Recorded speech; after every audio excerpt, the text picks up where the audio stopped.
राज्यात कायदा आणि सुव्यवस्थेचा प्रश्न निर्माण झालेला असताना नाशिक पुन्हा एकदा खुनाच्या घटनांनी हादरलंय। 2 दिवसात नाशिकमध्ये 2 खुनाच्या घटना उघडकीस आल्यात। पंचवटीतील सराईत गुंड आणि खासगी सावकारी करणाऱ्या संदेश काजळे याची त्याच्याच मित्रांनी जाळून टाकत हत्या केल्याची खळबळजनक घटना उघडकीस आली आहे। हत्येची घटना मोखाडा पोलिसांच्या हद्दीत घडली असून तो मद्याच्या नशेत असताना मारेकरी मित्रांनी त्याला निमाणी बस स्थानकासमोरील एका इमारतीच्या मागील बाजूला असलेल्या पार्किंगमधून मारहाण करत इको गाडीतून अपहरण केले। यानंतर मोखाडा येथे घेऊन जाऊन त्याची हत्या केली। या मारहाणीत त्याचा मृत्यू झाल्याचं लक्षात येताच मृतदेह अर्धवट जाळून पुरावा नष्ट करण्याचा प्रयत्न केला।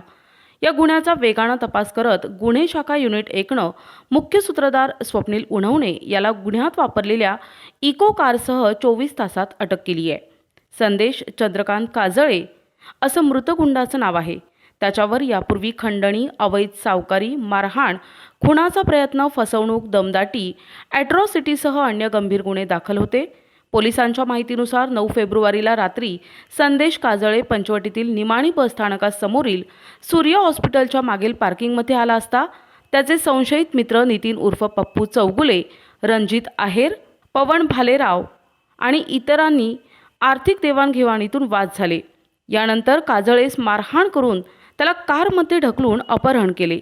या संदर्भात प्रितेश काजळे याने 5 जणांविरुद्ध पंचवटी पोलिसात चुलत भाऊ संदेश काजळे याचे अपहरण केल्याची तक्रार दिली।